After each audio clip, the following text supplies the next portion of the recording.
প্রত্যেকটা সন্তানকেই মা বাবা অনেক আদর ভালোবাসা দিয়ে বড় করে তোলে, তবে কথায় আছে না, অতি আদরে বাদর। ইন্দ্রর অবস্থাও ঠিক তাই হয়। যেই মা বাবা তাকে এত ভালোবাসা দিয়ে বড় করে তুলল, সেই এখন মা বাবাকে সহ্য করতে পারে না। এতটাই অবহেলা করে সে তাদেরকে যে শেষ পর্যন্ত তার মা বাবাকে শরণাপন্ন হতে হয় আদালতের। যারা তাকে এত ভালোবাসত তারাই এবার তার বিরুদ্ধে কেস করে বসে। তবে এই লড়াইয়ে কে জিতবে? অবহেলিত মা বাবা নাকি ওই অপদার্থ সন্তান? চলুন আজ সেটাই দেখে আসা যাক। মুভির নাম সন্তান। গল্পের শুরুতেই আমরা কোর্টের দৃশ্য দেখতে পাই। শরদিন্দু নামের একজন বয়স্ক লোক সেখানে আসে।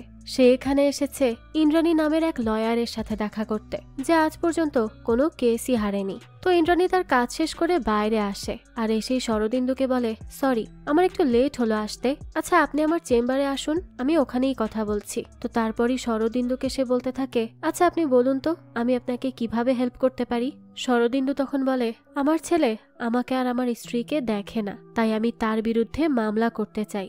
ইন্দ্রাণী তখন বলে, আচ্ছা ঠিক আছে, আমি ব্যাপারটা দেখছি। অন্যদিকে আমরা মালা নামের একজন মহিলাকে দেখি, যে লতাকে বলে, শোনো সব কয়টা নাড়ু ফ্রিজে রেখো না, ফ্রিজে রাখলে শক্ত হয়ে যায়। আর পাবলুর সেটা পছন্দ হয় না। লতা তখন বলতে থাকে, সে কি আর আসবে নাকি, খামোখা তার জন্য রেখে কি লাভ? মালা বলে, আসবে, আসলে বাবুর শরীরটা তো ভালো না, তাই আসতে পারছে না, না হলে অবশ্যই আসতো।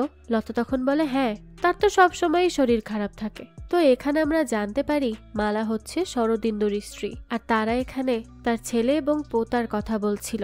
আর তাদের কথাবার্তা শুনে খুব ভালোভাবেই বোঝা যায় যে তারা এখানে না পারতে আসেই না। যাক, তো এবার তারা সবাই মিলে যখন দুর্গাপূজা করছিল তখনই সেখানে মালা উপর থেকে নিচে পড়ে যায় আর সে গুরুতর আহত হয়ে পড়ে। ওইদিকে আমরা শরদিন্দুর ছেলে ইন্দ্রনীলকে দেখতে পাই। সে তো পার্টি করায় ব্যস্ত। তার স্ত্রী রিয়া আসার পরই তারা ড্রিঙ্কস করবে, এই জন্যই অপেক্ষা করতে থাকে। ইন্দ্রকে তো তার বাবা বারবার কল করে যাচ্ছিল, কারণ মালাকে নিয়ে হসপিটালে যাচ্ছে সে। তবে ইন্দ্র তো সেই কলটা দেখেও রিসিভ করে না। তো রিয়া আসার পরই ইন্দ্র তার বউকে নিয়ে আরো ব্যস্ত হয়ে পড়ে আর তার বাবার কল সম্পূর্ণভাবেই ইগনোর করে দেয়। শরদিন্দু তখন মালাকে বলে, সে তো কল রিসিভ করছে না, হয়তো কোনো কারণে ব্যস্ত আছে, তবে নিশ্চয়ই পরে কল করবে, তুমি চিন্তা করো না মালা, আর একটু ধৈর্য ধরো, হসপিটালে এসেই পড়েছে, তুমি সুস্থ হয়ে যাবে। এদিকে রিয়া ইন্দ্রকে বলে, দেখো এই সপ্তাহে কোনো কাজ রাখবে না কিন্তু। ইন্দ্র তখন জিজ্ঞেস করে, কেন, কি আছে বলো তো? রিয়া তখন বলে, আমার বাবার নিমন্ত্রণ আছে, তাই সেখানে থাকতেই হবে, বুঝলে, অন্য কোনো প্ল্যান করলে চলবে না। ইন্দ্র তখন বলে, ও আচ্ছা, আরে দেখো না আমার বাবা আমাকে বারবার কল করে করে বিরক্ত করেই যাচ্ছে, এই লোকটা না আমাকে একদিন পাগল করে দিবে। কেমন ছেলে বুঝুন, বাবা বারবার কল করছে, এতে সে বিরক্ত হচ্ছে আর বউকেও সেটা বলছে। তো রিয়াও তার কথাবার্তা শুনে বলে, হ্যাঁ তোমার বাবার আর কি, সে তো সারাক্ষণই বেকার সব কথাবার্তা বলে। দেখো দেখো, কল রিসিভ করে প্রণাম করে ঝামেলা বিদায় করো, আমি আসছি। ইন্দ্র বলে, ঠিক আছে। তারপরই সে কল রিসিভ করে আর বলতে থাকে, কি সমস্যা তোমার বাবা, কল ধরছি না দেখছই তো, তাহলে নিশ্চয়ই ব্যস্ত আছি, এটা কি তোমার বুঝতে হবে না, বারবার কল করেই যাচ্ছ। তখনই শরদিন্দু তাকে মালার অ্যাক্সিডেন্টের কথা বলে, তাই ইন্দ্র এবার হসপিটালে আসে দেখা করতে আর মালাকে বলে, কি মা একটু দেখে শুনে চলতে পারো না? মালা তখন বলে, আর কি দেখে চলবো, আমি বরণ করতে গিয়েছিলাম, তারপর যে কি হলো বুঝতে পারিনি বাবু, হঠাৎই পড়ে গেছি। শরদিন্দু তখন ইন্দ্রকে বলে, চলো তো ডাক্তারের সাথে একটু পরামর্শ করে আসি।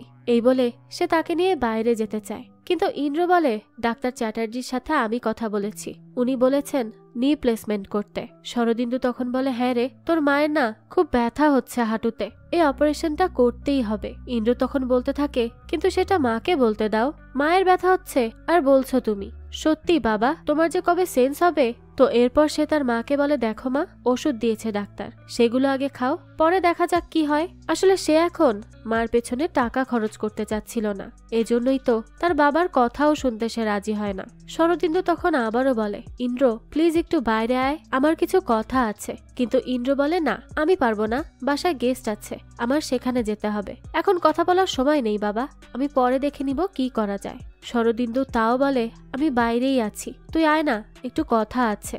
এই বলে সে বাইরে চলে যায়। মালা এরপর ইন্দ্রকে ধরে বলে, কেমন আছিস বাবু? ইন্দ্র বলে, হ্যাঁ খুব ভালো আছি। মালা তখন জিজ্ঞেস করে, আর পাবলু? ইন্দ্র বলে, হ্যাঁ সেও ঠিক আছে, আর আমি এখন যাচ্ছি, পরে কথা হবে। তো ইন্দ্র এরকম বলে কোনো রকমে সেখান থেকে বের হয়। নিজের অসুস্থ মাকে সে একেবারেই ইগনোর করে দেয়। তো বাইরে আসার পরই দেখা যায় ইন্দ্র তার বাবাকে বলতে থাকে, হ্যাঁ বলো কি বলবে, আর একটু জলদি বলো তো, আমার সময় নেই। শরদিন্দু বলে, দেখ তোর মায়ের অপারেশন নিয়েই ভাবছিলাম। ইন্দ্র তখন বলে ওঠে, ও অপারেশন করার জন্য কত টাকা যেন লাগবে বলেছে? 4 লাখ, তাই না? হয়ে যাবে তো, তোমার মেডিকেল ইন্স্যুরেন্স আছে না, ওখান থেকেই হয়ে যাবে। শরদিন্দু বলতে থাকে, এই বছর তো টাকা তুলতে পারবো না, কারণ তোর মায়ের আর একটা অপারেশনের পেছনেই খরচ হয়ে গেছে সেই টাকা। ইন্দ্র বলে, ও বাহ, সব টাকা খরচ করে এসেছো, ঠিক আছে, আমার এখন কল আসছে, আমাকে যেতে হবে। আর আগে মাকে ওষুধ খাওয়াও, তারপর দেখছি কি করা যায়। আর আমাকে এভাবে বিরক্ত করো না তো। তো তারপরই দেখা যায় ইন্দ্র মোবাইলে হাসতে হাসতে কথা বলতে বলতে চলে যায়। মায়ের যে এই অবস্থা, তাতে তার কোনো ভ্রুক্ষেপই নেই। তো আজ শরদিন্দু তার ছেলেকে এভাবে হাসতে দেখে তার খুবই ভয়ঙ্কর একটা রূপ দেখতে পেয়েছিল। তার এই ছেলেকে যেন তার খুবই অচেনা লাগছে। যাক, বর্তমানে শরদিন্দু ইন্দ্রাণীকে বলে, আমাদের ছেলে আমাদেরকে নেগলেক্ট করেছে, আমি তার উপর এ কারণেই কেস করতে চাই। বৃদ্ধ মা বাবার সাথে কিভাবে কথা বলতে হয় সেটা ভোলার জন্য কেস করতে চাই। আমার ছেলেকে উচিত শিক্ষা দিতে চাই আমি। ইন্দ্রাণী এসব শুনে বলে, দেখুন স্যার, আমি আপনার আবেগটা বুঝতে পারছি, কিন্তু আইনের কাছে এই আবেগের কোনো দাম নেই, একটু বোঝার চেষ্টা করুন। শরদিন্দু বলে, হ্যাঁ, আইনের কাছে তো বৃদ্ধ মা বাবা সবসময় বাড়তি বোঝা, তাই না? আমাদের কথা শোনার মতনও তো কেউ নেই, আমরা তাহলে কাকে বলবো? ইন্দ্রাণী এই কথাটা শুনে অনেক বেশি ইমোশনাল হয়ে যায়। তাই সে এবার বলে, আচ্ছা ঠিক আছে, আপনি আমাকে বলুন, আমি শুনছি আপনার কথা। অন্যদিকে ইন্দ্রকে রিয়া বলে, বলো কিভাবে মিস্টার শরদিন্দুকে কনভিন্স করে আসলে? ইন্দ্র তখন বলে, কিভাবে আবার? বলেছি আমি দেখছি, এইসব বলে এড়িয়ে চলে আসলাম। রিয়া তখন বলে, কেন একেবারে মানা করে আসলে না কেন? এখন দেখবে কাল আবারও কল করে করে মাথাটা খারাপ করে দিবে। ইন্দ্র তখন বলতে থাকে, আরে দাঁড়াও, মেডিক্লেমের টাকাটা পাই, তারপর একেবারে সব বন্ধ করব। আসলে সে তার বাবার মেডিকেল ইন্স্যুরেন্সের টাকার কথাটা বলছিল। তো রিয়া তখন বলে, হ্যাঁ ঠিক আছে, তাদের তো আছে শুধু বস্তা পচা ইমোশন, এসব দিয়ে সবসময় গলানোর চেষ্টা করে। ইন্দ্র বলতে থাকে, এসব আবেগ দিয়ে আমাকে গলাতে পারবে না, এসব আমার চলেও না। রিয়া তখন বলতে থাকে, দেখো তাদের জন্য যদি আমাদের ট্রিপ ক্যান্সেল হয় তাহলে কিন্তু খুব খারাপ হবে। ইন্দ্র বলে, আরে হবে না, একদমই হবে না। রিয়া তখন বলতে থাকে, আমি তো ট্রিপের জন্য 1 মাস ধরে শপিং লিস্ট করছি, কাল তো আমি শপিংও করতে যাব। ইন্দ্র বলে, হ্যাঁ যাবো তো, নিশ্চয়ই যাব। বুঝুন, মার এই অবস্থা, আর বাবা অপারেশন করার টাকাটা পর্যন্ত পাচ্ছে না, আর তারা এত টাকা খরচ করে ট্রিপে যেতে পারছে, অথচ মার অপারেশনের জন্য অল্প কিছু টাকাও সে দিতে পারছে না।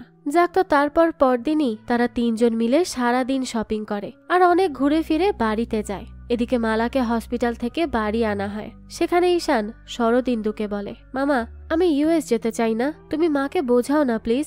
শরদিন্দু বলে, ঈশান ইউএস না যাওয়ার বোকামিটা করিস না, আজকাল একটা বড় চাকরির খুব প্রয়োজন। ঈশান বলে, মামা আমি সব সময় তোমার মতো একজন ভালো মানুষ হতে চেয়েছি, আজ তুমিও এরকম বলছো? শরদিন্দু বলে, দেখ আমি তো সামান্য একটা চাকরি করেছি, বড় বাড়ি গাড়ি এসব নিয়ে কখনোই ভাবিনি, কিন্তু এখন তো পরিস্থিতি বদলেছে, আর এই সময়টা টাকার খুব দরকার হয়, তাই তুই যা আর সেখানে গিয়ে ভালো কাজ কর ঈশান। ঈশান তখন বলে, মামা আমি সেখানে গেলে তো আর সময় পাবো না, হয়তোবা মা বাবার সাথেও কথা বলতে পারবো না, আমি হয়তোবা বদলে যাব মামা, এটাই আমার ভয় হয়, তাই আমি যেতেই চাচ্ছি না। তখন শরদিন্দু বলে, না রে ঈশান, তুই কি হবি এটা তোর উপর নির্ভর করছে, আর আমি খুব ভালো করেই জানি তুই তোর মা বাবার জন্য ঠিকই সময় বের করে নিবি। আমি আমার জীবনে ভ্যালু আর সাকসেস ব্যালেন্স করে চলতে পারিনি, কিন্তু তুই আমার হয়ে সেটা করিয়ে দেখিয়ে দে তো। ঈশান তারপর তার মামাকে প্রণাম করে। শরদিন্দু বলে, এখন থেকে শুধু কোলাকুলি হবে, ঠিক আছে? দৃশ্য আবারও আসে ইন্দ্রাণীর কাছে। ইন্দ্রাণী শরদিন্দুকে বলে, চা খান, ভালো লাগবে। শরদিন্দু তখন বলে, হ্যাঁ, বাঙালির তো চা খেলেই মনটা ভালো হয়ে যায়। ইন্দ্রাণী বলতে থাকে, হ্যাঁ চা কফি তো হেল্পটা করে। তো এরপর শরদিন্দু বলতে থাকে, কিছু মানুষও হয় যাদের কাছে থাকলে মন ভালো হয়ে থাকে, যেমন ঈশান। ছোটবেলায় ইন্দ্র এমন ছিল, কিন্তু পরে সব শেষ।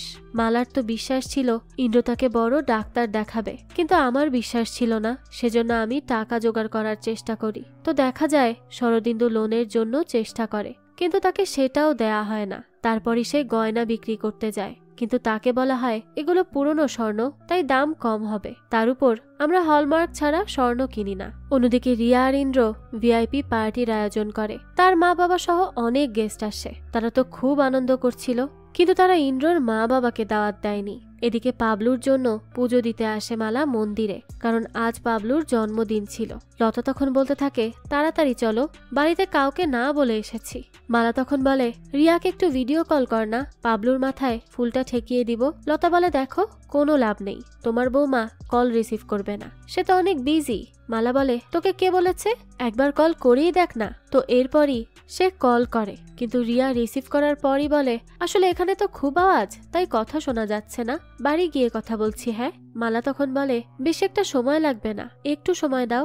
কিন্তু তাও দেখা যায় রিয়া কলটা কেটে দেয়। সে আসলে ইচ্ছে করে এই কাজটা করেছিল। তো রাতে খেতে বসে মালা শরদিন্দুকে বলে, পাবলু আগের থেকে আরেকটু লম্বা হয়ে গেছে, তাই না? 4 মাস ধরে বাড়ি আসে না, জানি না এখন কি মাছ খায়। আগে তো গলদা চিংড়ি ছাড়া কিছুই খেত না। আমাকে বলতো, দাদু মাথা মোটা ফিশ খাবো। তো এইসব বলে তারা যখন হাসাহাসি করছিল, তখনই তাদের প্রতিবেশী বন্ধু দেবাশিসের ছেলে তার মায়ের সাথে ঝামেলা শুরু করে। এটা শুনেই তো শরদিন্দু সেখানে যেতে চায়, কিন্তু মালা বলে, শরদিন্দু তুমি সেখানে যেও না, অন্যের ঘরের সমস্যা নিয়ে আমরা কেন কথা বলবো। শরদিন্দু তখন বলে, এরকম হলে তো দুনিয়ার সবাই একা হয়ে যাবে, তাহলে আর সমাজ নিয়ে কেন থাকবো? আর তাছাড়া দেবাশিস আমার বন্ধু, তার অনুপস্থিতিতে তার ছেলে কি করছে আমাকেই তো দেখতে হবে, তাই না? এরপরে শরদিন্দু এসে দেখে দেবাশিসের স্ত্রী সুজাতাকে তার ছেলে মারধর করছে। এটা দেখেই তো তার রাগ উঠে যায়। সুজাতা তখন বলে, আসলে দাদা, আপনার বন্ধুর অনুপস্থিতিতে পাপা এসে আমাকে বলছে যে কিসের কাগজের মধ্যে যেন সাইন করতে হবে। আমি করতে চাইনি, তাই সে রেগে আছে। সেই সময় পাপা এসে বলে, আপনি এখানে নাক গলাচ্ছেন কেন, এখানে আপনার কি? শরদিন্দু তখন তাকে বলে, তুমি তোমার মায়ের গায়ে হাত তুলছো, এত সাহস তুমি কোত্থেকে পেলে? পাপাই বলে, তো তাতে তোমার কি? হ্যাঁ, এটা আমাদের ব্যক্তিগত বিষয়। শরদিন্দু বলে, কথা যখন 4 দেয়ালের বাইরে আসে তখন তার ব্যক্তিগত থাকে না। আর তোমার বাবা আমার বন্ধু, আমি তো এখানে কথা বলবোই। পাপাই তখন রেগে মেগে বলে, এই বুড়ো, বুড়োর মতো থাকো, না হলে কিন্তু খুব খারাপ হবে বলে দিলাম। শরদিন্দু তো তখন খুবই রেগে যায়। সে সাথে সাথে তার হাত ধরে আর বলতে থাকে, দেখবে বুড়ো হাড়ের কি শক্তি। সুজাতা তখন বলতে থাকে, দাদা থাক, ছেড়ে দিন, ও একটা অমানুষ হয়ে গেছে, আপনার সম্মান রাখবে না। তো তারপরে শরদিন্দু পাপাইকে বলে, চুপচাপ চলে যাও এখান থেকে, আর তোমার বাবা আসার আগে বাড়ি ফিরবে না বলে দিলাম, না হলে কিন্তু আমি পুলিশ ডাকবো। তো এই সব কিছু বর্তমানে ইন্দ্রাণী শুনছিল। আর শরদিন্দু তাকে বলে, আমি সেদিন সুজাতার ঘটনা থেকে রিয়েলাইজ করেছি, আসলে এই সমস্যাটা আমার একার নয়, বরং এরকম ভয়ঙ্কর সমস্যা আমাদের সমাজের চারিদিকেই ছড়িয়ে আছে। আমাদের বাড়িতে আমাদের সন্তানরা আমাদের গায়ে হাত তুলছে, এটা আপনি ভাবতে পারছেন? এরা কোথায় নেমে গিয়েছে? ইন্দ্রাণী বলতে থাকে, মা বাবার অন্ধ স্নেহই কি এই সব কিছুর জন্য দায়ী নয়? শরদিন্দু বলে, ঠিক বলেছেন, ভালোবাসা যে মেপে দিতে হয় সেটাও এখন মা বাবাকে শিখতে হবে, তাই না? এরপর আবারও দৃশ্য চলে যায় অতীতে। ইন্দ্র তার বাড়িতে কল করে বলে, কাল সারাদিন তাদের কাছেই থাকবে পাবলু। মালা তো এটা শুনে মারাত্মক খুশি হয়ে যায়।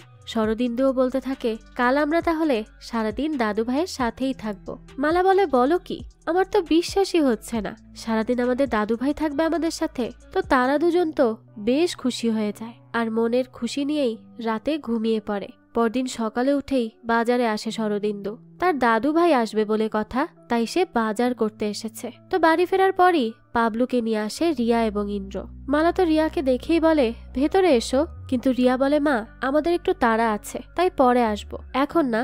এই বলেই তারা দুজন চলে যায় পাবলুকে রেখে। আর তাকে পেয়ে তো মালা এবং শরদিন্দু দুজনেই খুব খুশি হয়ে যায়। পাবলুকে তো মালা তার পছন্দের গলদা চিংড়িও দেয়। পাবলুও তো এটা দেখে অনেক খুশি হয়। পরে সে দেখে শরদিন্দু ডাল ভাত খাচ্ছে, তাই পাবলু বলে, দাদু তোমার মাথা মোটা ফিশ কোথায়? শরদিন্দু বলে, এই তো আমার ফিশ, আমি তো খেলাম। মালা তখন পাবলুকে বলে, এবার তুমি খেয়ে নাও তো। আসলে তাদের কাছে এখন অত বেশি টাকা না থাকলেও তাদের দাদু ভাইয়ের জন্য তারা যতটুক পারে ততটুক করারই চেষ্টা করে, কিন্তু তাকে বুঝতেও দেয় না। যাক, তো পাবলু খেয়ে দিয়ে বলে, দাদু সেই গল্পটা বলো না, আমি শুনবো। শরদিন্দু বলে, ও ওই গল্পটা, তোমার বাবারও তো ওই গল্পটা খুব পছন্দের ছিল।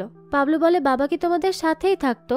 শরদিন্দু বলে হ্যাঁ তো, সে তো আমাদের সাথেই থাকতো। তখন মালা বলে বেবিরা তো মা বাবার সাথেই থাকে, না হলে ভয় পাবে না?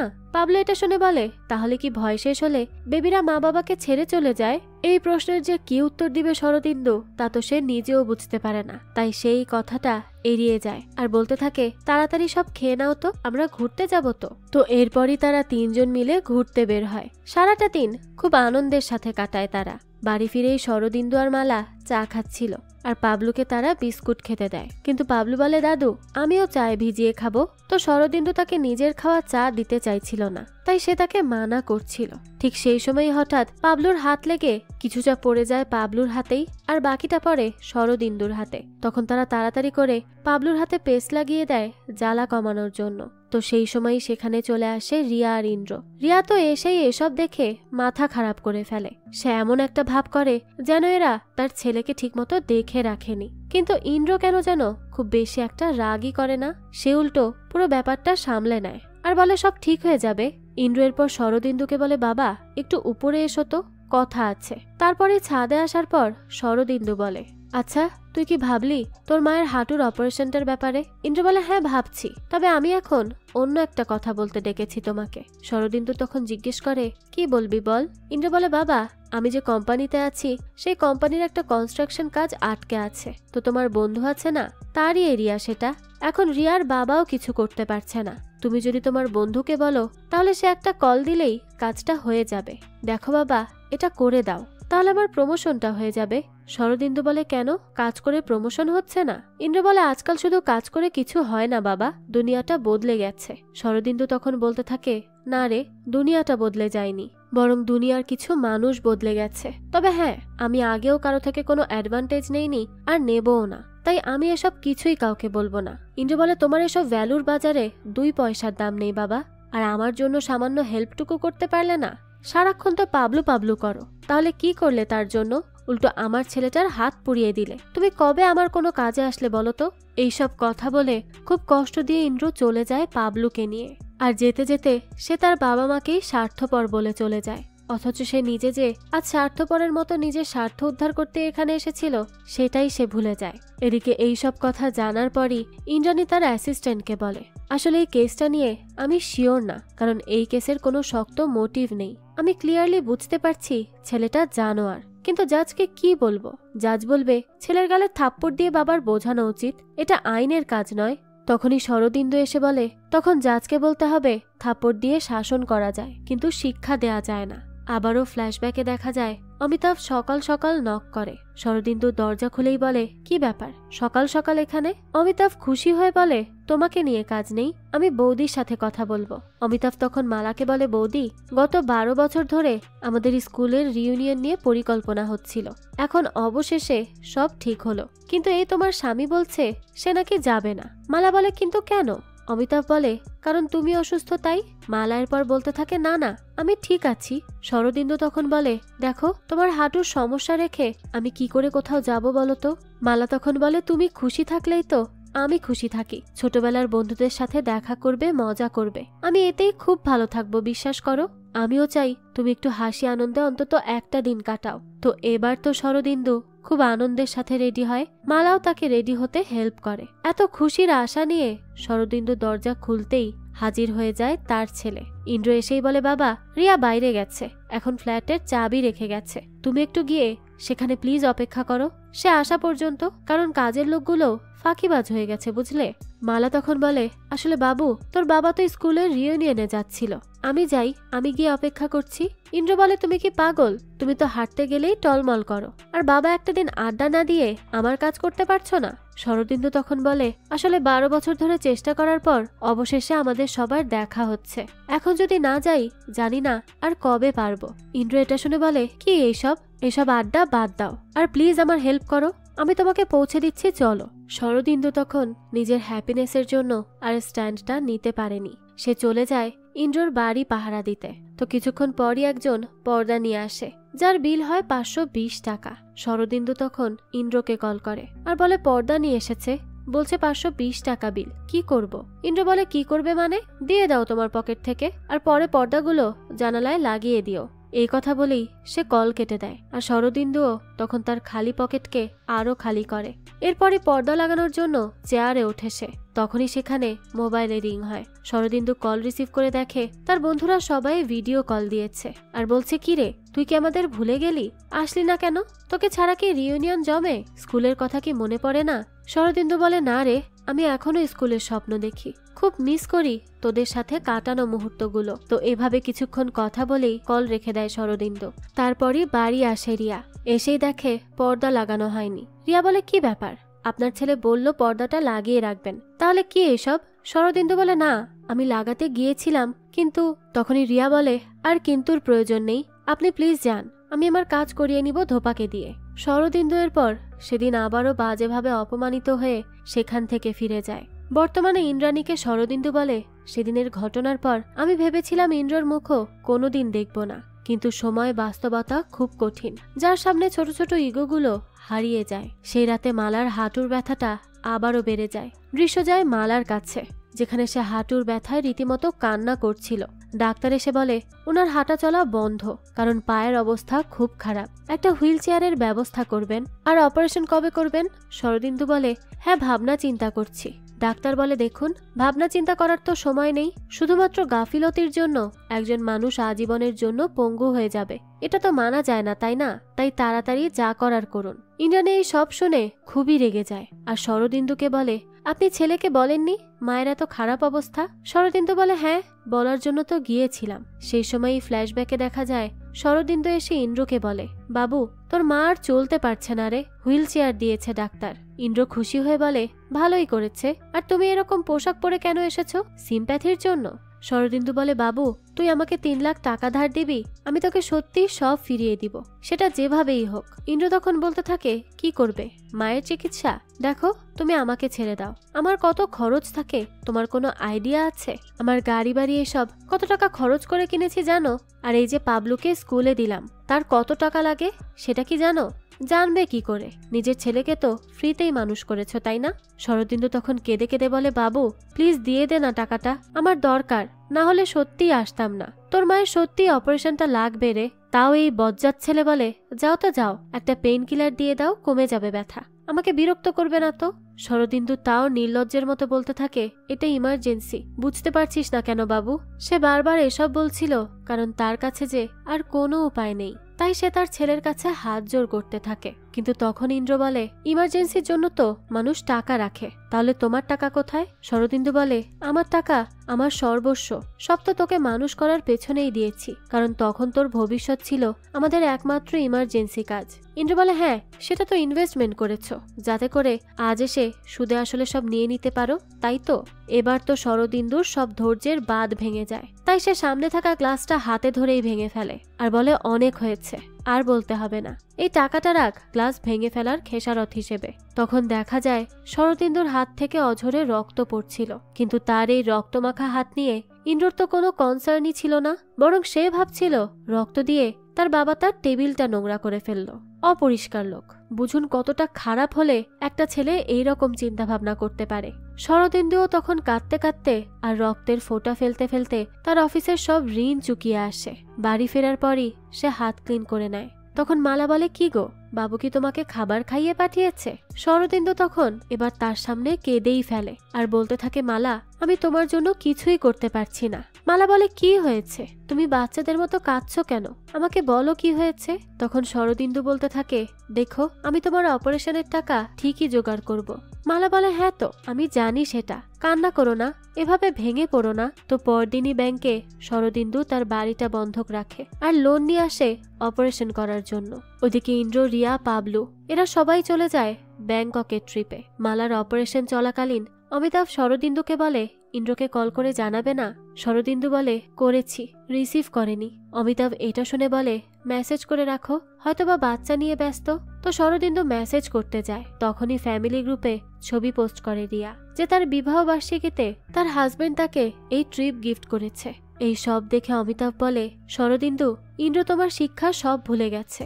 তখন শরদিন্দু বলে, ইন্দ্র যা যা ভুলে গেছে সেগুলো আমি যতদিন না মনে করাবো ততদিন পর্যন্ত আমি থামবো না। তো শরদিন্দু আবারও আসে ইন্দ্রর কাছে, তাকে বলে তোর কাছে টাকা থাকা সত্ত্বেও মিথ্যা বললি হলিডে ইম্পর্টেন্ট ছিল মায়ের অপারেশনের থেকে। ইন্দ্র বলে হ্যাঁ, মায়ের অপারেশন করে কি হতো? সে কি কোনো খেলোয়াড় যে তাকে সবসময় চলাফেরা করতে হবে? বসে থাকতো কোথাও, তাহলেই তো হতো। আর আমার জীবন, আমার টাকা, আমার যা খুশি তাই করব। বারবার আমাকে বিরক্ত করবে না তো, যাও। তো এরকম অনেক আজে বাজে গালিগালাজ সব করে ইন্দ্র, এমনকি শরদিন্দুকে ধাক্কা দিয়ে নিজের রুমেও চলে যায়। বর্তমানে ইন্দ্রাণী শরদিন্দুকে বলে আপনি কি কেসটা আপনার স্ত্রীর অনুমতিতে করছেন? শরদিন্দু বলে আমি জানি মাল আমাকে কখনোই মাফ করবে না, কারণ আমি তাকে এ ব্যাপারে জানাইনি। ইন্দ্রাণী তখন বলে খুব একা হয়ে যাবেন কিন্তু, আরেকবার ভেবে দেখুন।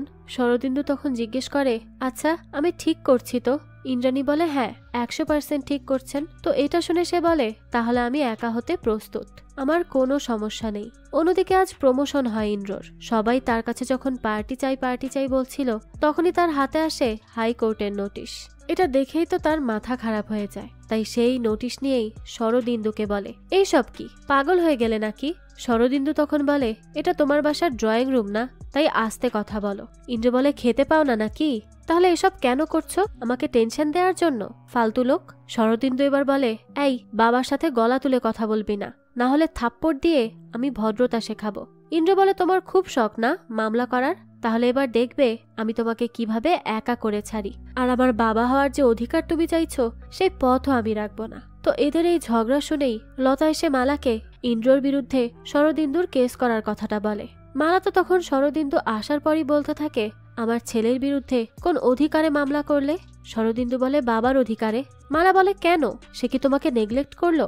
সে তো মাসে মাসে টাকা দেয়, তাহলে আর কত টাকা চাই? শরদিন্দু বলে আমি টাকার জন্য করছি না, সে মাসে 15,000 দেয়। সে কি জানে আমাদের ওষুধ বিল, বাড়ির বিল আর খাওয়ার বিল কত?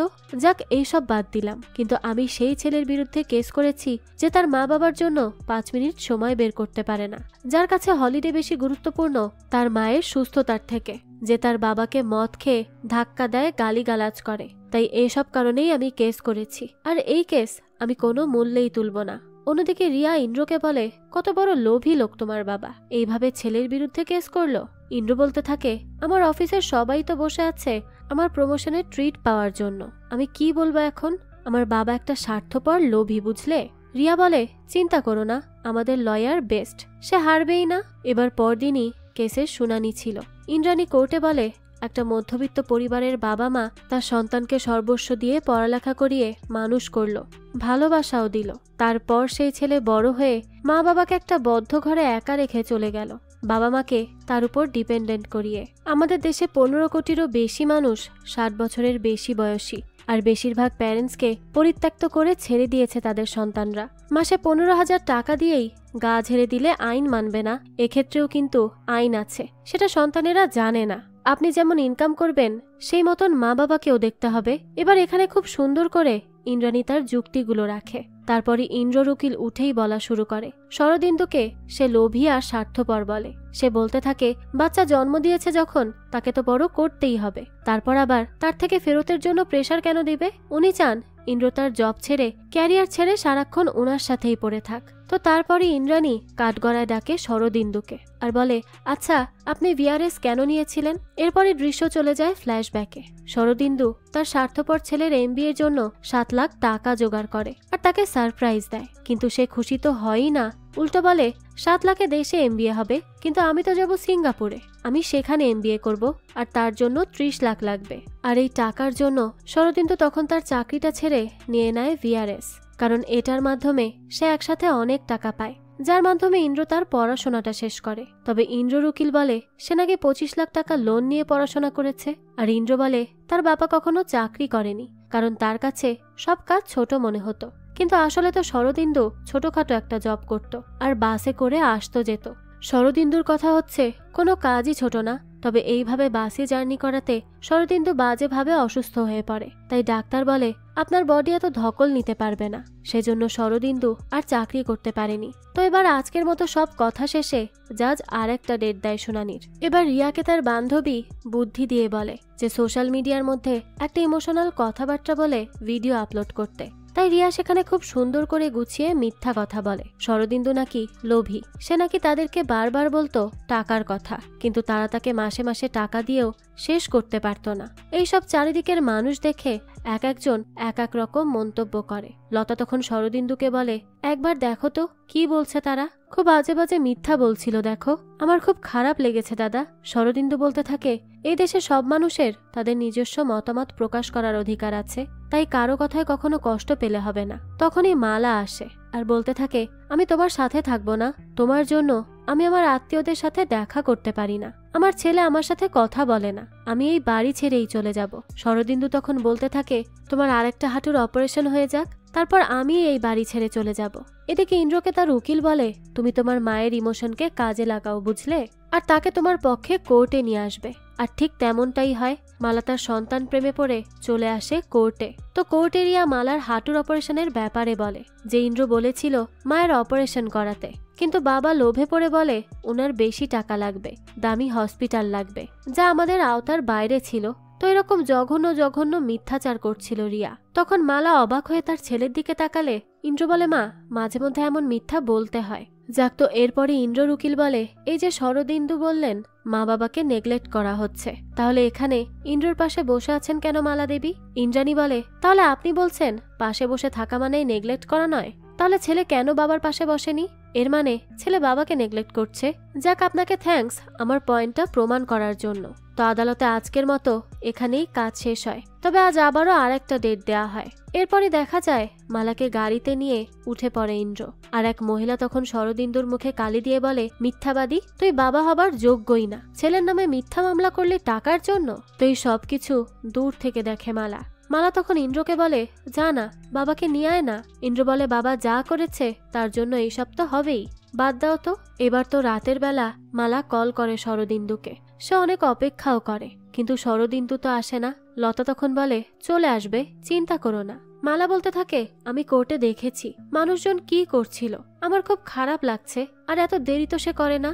এবার টিভিতে মালা দেখে ইন্দ্র বলছে সে নাকি তার বিয়ের রিসেপশন করেছে 5 স্টার হোটেলে, তাও নিজের পয়সা খরচ করে। তবে আসলে তো মালা তার গয়না বিক্রি করেছিল তার অন্যায় আবদার রাখতে, কারণ তার ছেলে চেয়েছিল 5 স্টার হোটেলে রিসেপশন হবে। তবে সেদিনই শরদিন্দু বলেছিল এইভাবে তার সব অন্যায় আবদার রাখলে আমরা তো নিঃস্ব হয়ে যাব, কিন্তু মালা বলেছিল এইভাবে বলো না, ছেলে বিয়ে করবে, ঘরে বউ আসবে, আমার ঘর তো ভরে যাবে, আমরা নিঃস্ব হব না।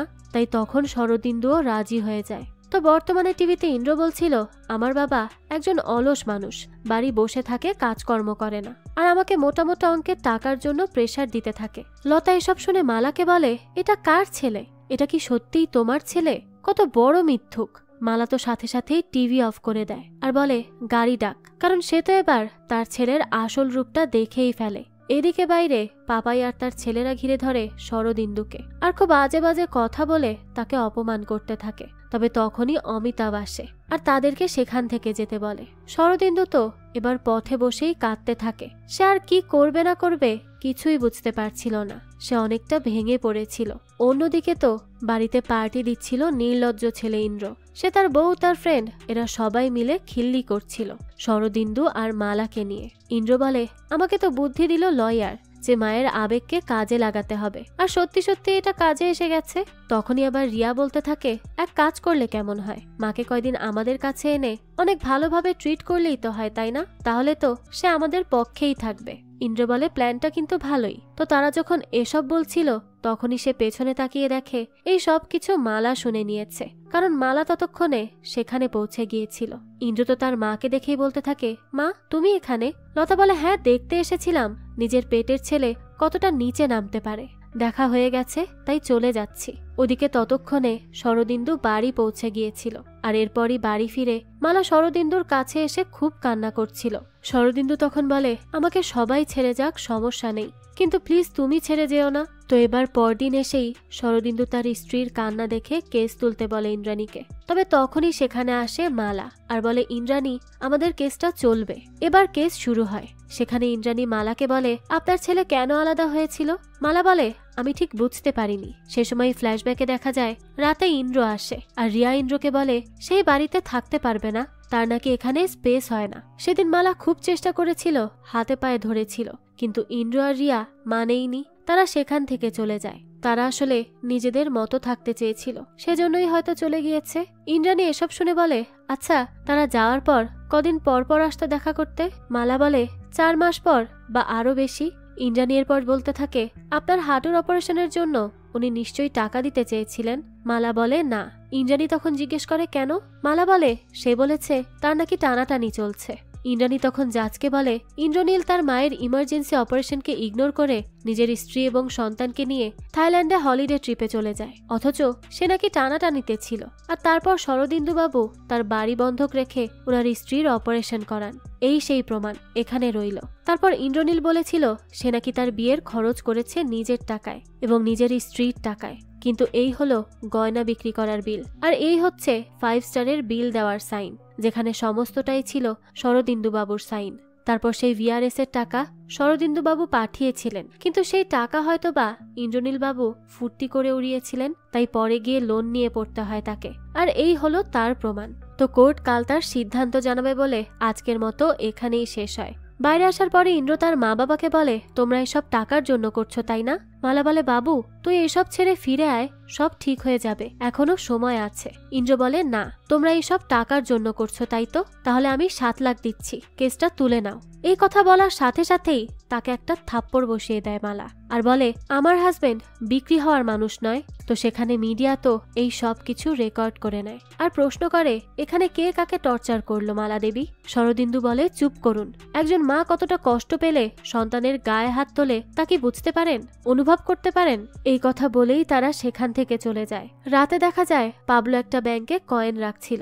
ইন্দ্র এটা দেখে জিজ্ঞেস করে, এই টাকা দিয়ে কি করবে? পাবলু বলে, মা বলেছে উকিল অনেক টাকা ফিস নেয়, তাই আমি বড় হয়ে যখন বিজি হব তখন যদি তুমি কেস করে দাও, যদি আমার সময় না পেয়ে কষ্ট পাও আর কেস করো, তখন আমার তো উকিলের ফিস দিতে হবে তাই না? তাই এখন থেকেই টাকা জমিয়ে তৈরি হচ্ছি। এবার নিজের ছোট্ট ছেলের মুখে এসব শুনে তো একেবারেই থ হয়ে যায় ইন্দ্র আর রিয়া। তো সেদিন রাতে হঠাৎ করেই বেশ শরীর খারাপ হয় মালার। শরদিন্দু বলে, এই সব কষ্ট আমার জন্য হয়েছে তোমার তাই না?